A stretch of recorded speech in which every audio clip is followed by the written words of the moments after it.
Assalamualaikum warahmatullahi wabarakatuh. Alhamdulillahirabbil alamin. Assalatu wassalamu ala asrofil anbiya'il mursalin Muhammadi wa ala alihi wa sahbihi ajma'in amma ba'd. Saudara hadirin wal hadirat yang berbahagia, mari kita selalu bersyukur kepada Allah Subhanahu wa taala atas berbagai limpahan nikmat, rahmat, dan barokah yang diberikan kepada kita. Sehingga pada kesempatan yang berbahagia ini kembali kita bisa bertemu. Mudah-mudahan pertemuan kita pada hari ini selalu di bawah naungan rahmat dan barokah Allah Subhanahu wa Ta'ala. Amin ya Robbal Alamin. Baik, saudara hadirin wal hadirat yang dirahmati Allah, mari kita awali pertemuan pada hari ini dengan membaca basmalah dan doa sebelum kita memulai belajar. Dipersilakan. Bismillahirrahmanirrahim. Raditu billahi robba wa bil islami dina wa bi muhammadin nabiyya wa rasulah. Rabbi zidni ilma warzuqni fahma. Amin.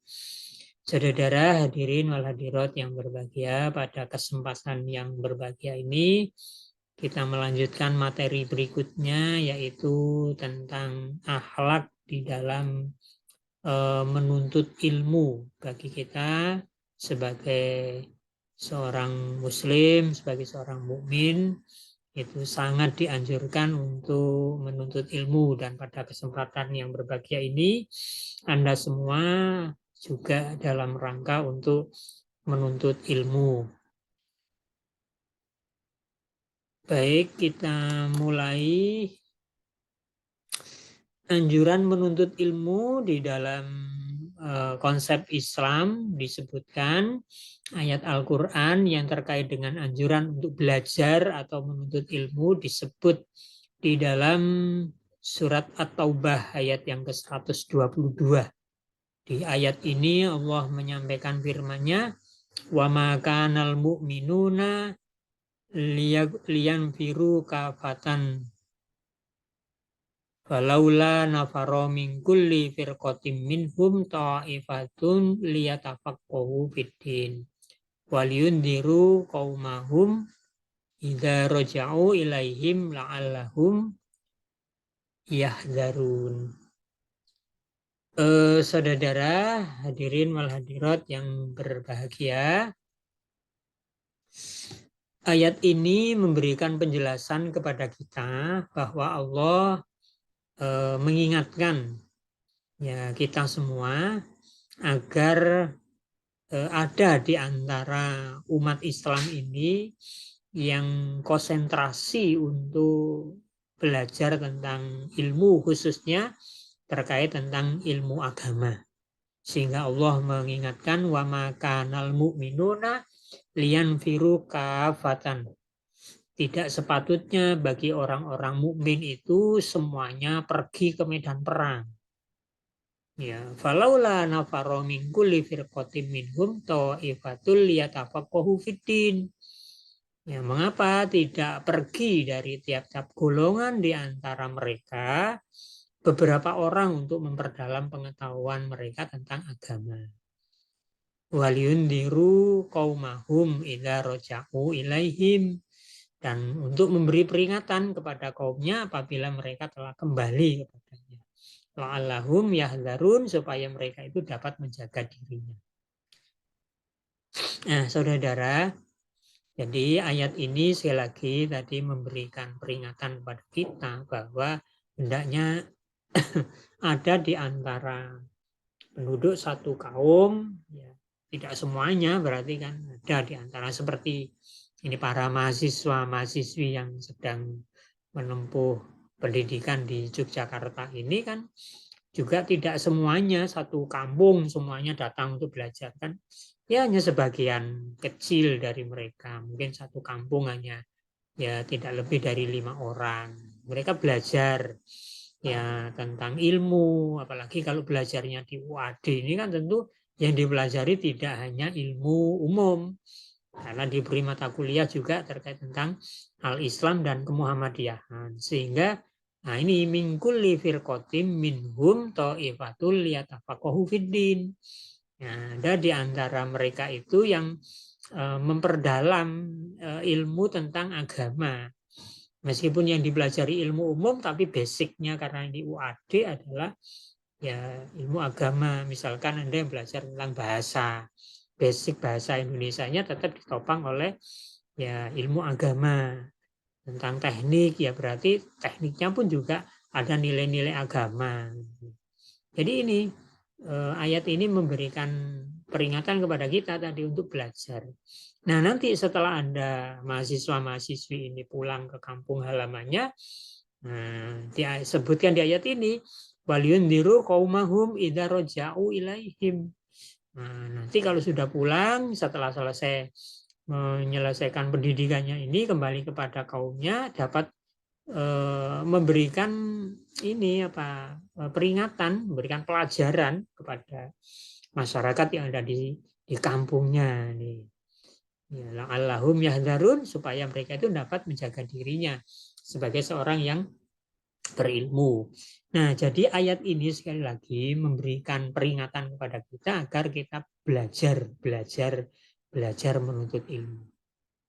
Nah, kemudian hadis Rasulullah SAW juga menjelaskan ya berkaitan dengan anjuran untuk menuntut ilmu ini. Sahabat Anas bin Malik radhiyallahu an yang menceritakan bahwa Rasulullah bersabda, "Thalabul ilmi faridatun ala kulli muslimin." Menuntut ilmu itu wajib bagi setiap muslim. Meskipun menuntut ilmu di sini tentu tidak harus menuntut ilmu di bangku kuliah seperti Anda semua saat ini, dimanapun ya menuntut ilmu itu bisa dilakukan, tidak harus di bangku formal ya, seperti kuliah, seperti sekolah. Di majelis-majelis taklim, di pengajian-pengajian, ya apalagi sekarang media online itu juga bisa menjadi sarana untuk menuntut ilmu bagi setiap orang. Intinya ya wajib bagi setiap muslim untuk memperdalam, mengkaji ilmu. Tidak ada batasan waktunya, bahkan di dalam hadis lain itu disebutkan minal mahdi ilal lahdi, dari ayunan ibu sampai ke liang kubur. Di hadis yang lain Rasulullah mengapresiasi orang yang mau belajar dengan mengatakan man kharaja fi talabul ilmi fahuwa fi sabilillahi hatta yarji. Jadi barang siapa yang menuntut keluar untuk menuntut ilmu ya, jadi siapa yang keluar dari rumahnya untuk menuntut ilmu, mencari ilmu, bertolabul ilmi, maka pada saat itu ia berada di jalan Allah hingga ia pulang. Di riwayat lain dari sahabat Abu Hurairah juga menceritakan Rasulullah bersabda, "Man salaka tariqan yaltamisu fihi ilman, sahalallahu lahu bihi tariqan ilal jannah." Jadi siapa yang menempuh jalan ya untuk mencari ilmu, maka Allah akan memudahkan baginya jalan untuk menuju ke surga. Jadi menuntut ilmu, belajar itu adalah salah satu jalan yang mengarah kepada surganya Allah. Jadi betapa ajaran Islam, konsep Islam sangat mendorong umatnya, semua orang muslim mukmin untuk semangat di dalam menuntut ilmu. Nah, bagaimana pandangan Islam sendiri tentang menuntut ilmu? Tadi Al-Quran dan Al-Hadis ya. Dengan memperhatikan ayat Al-Quran dan hadis-hadis Rasulullah di atas, dapat kita pahami bahwa satu, semangat menuntut ilmu sangat ditekankan di dalam ajaran Islam. Ya, jadi semangat menuntut ilmu. Bahkan dari ayat Al-Quran di atas dijelaskan agar umat Islam tidak semuanya berangkat berjihad dalam makna berperang semua. Harus ada di antara umat Islam yang memperhatikan dalam pendalaman ilmu. Dengan demikian berjihad bisa juga dilakukan dalam bentuk menuntut ilmu.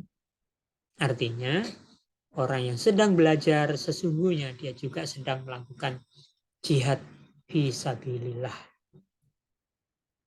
Yang kedua, penekanan pentingnya menuntut ilmu dalam konsep Al-Quran diperjelas oleh sabda-sabda Nabi Muhammad SAW di atas. betapa Nabi Muhammad SAW sangat mendorong setiap orang Islam untuk menuntut ilmu.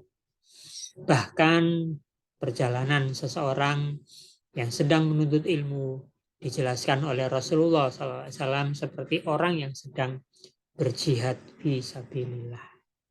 Tidak hanya itu, bahkan menuntut ilmu bisa juga menjadi sarana seorang muslim untuk masuk surga. Salah satu jalur yang bisa dilalui oleh seorang muslim untuk masuk surga adalah melalui jalur menuntut ilmu. Jadi saudara hadirin wal hadirat yang berbahagia, betapa pentingnya menuntut ilmu bagi orang muslim, sehingga anjurannya sangat ditekankan oleh Rasulullah Shallallahu Alaihi Wasallam. Kemudian selain konsep menuntut ilmu yang begitu penting bagi umat Islam, di dalam konsep ajaran Islam juga diapresiasi atau diberi pahala dan juga kedudukan yang mulia bagi orang yang berilmu. Ayat Al-Quran menjelaskan tentang kemuliaan dan keutamaan orang yang berilmu. Di dalam surat Al-Mujadilah ayat yang ke-11, Allah Subhanahu wa taala menjelaskan, ya ayyuhalladzina amanu idza qila lakum tafassahu fil majalis fafsahu yafsahillahu lakum wa idza qilan suzu kan suzu yarfa'illahu alladzina amanu minkum walladzina utul ilma darajat wallahu bima ta'maluna khabir. Ya ayyuhalladzina amanu, wahai orang-orang yang beriman, idza qila lakum, apabila dikatakan kepadamu, tafassahu fil majalis, berilah kelapangan di dalam majelis-majelis, termasuk di sini adalah majelis ilmu. Ya. Fafsahu yafsahillahu lakum. Ya.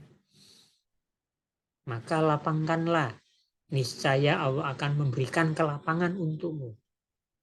Wa idza qilan suzu kan suzu. Dan apabila dikatakan berdirilah kamu, maka berdirilah.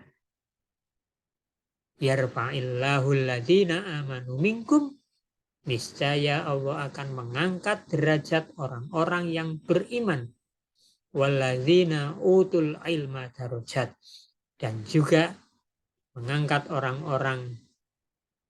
derajat orang-orang yang diberi ilmu beberapa derajat di antara kalian. Wallahu bima ta'maluna khabir, dan Allah maha teliti apa yang kamu kerjakan. Hadirin wal hadirat, saudara yang berbahagia. Kemudian di dalam surat Fatir, ya, ayat yang ke-28, Allah juga mengingatkan, wa minan nasi wad dawabi wal an'ami mukhtaliful alwanuhu kadzalika innama yakhshallahu min ibadihil ulama wa innallaha azizun ghafur. Dan demikian pula di antara manusia, binatang-binatang melata dan binatang-binatang ternak, ada yang bermacam-macam warnanya dan jenisnya. Sesungguhnya yang takut kepada Allah di antara hamba-hambanya hanyalah orang-orang yang berilmu, yaitu ibadihil ulama, yaitu hamba-hamba yang berilmu. Sesungguhnya Allah maha perkasa lagi maha pengampun. Di surat Al-Imran ayat 18, Allah juga menyatakan, syahidallahu annahu la ilaha illa wal malaikatu wa ulul ilmi qa'iman bil qis la ilaha illa wal azizul hakim. Allah menyatakan bahwasanya tidak ada Tuhan yang berhak disembah melainkan Dia yang menegakkan keadilan. Para malaikat dan orang-orang yang berilmu, wa ulul ilmi, juga menyatakan yang demikian itu. Tidak ada Tuhan yang berhak disembah melainkan Dia yang maha perkasa lagi maha bijaksana. Kemudian hadis dari Nabi Muhammad SAW menjelaskan tentang kemuliaan dan keutamaan orang yang berilmu.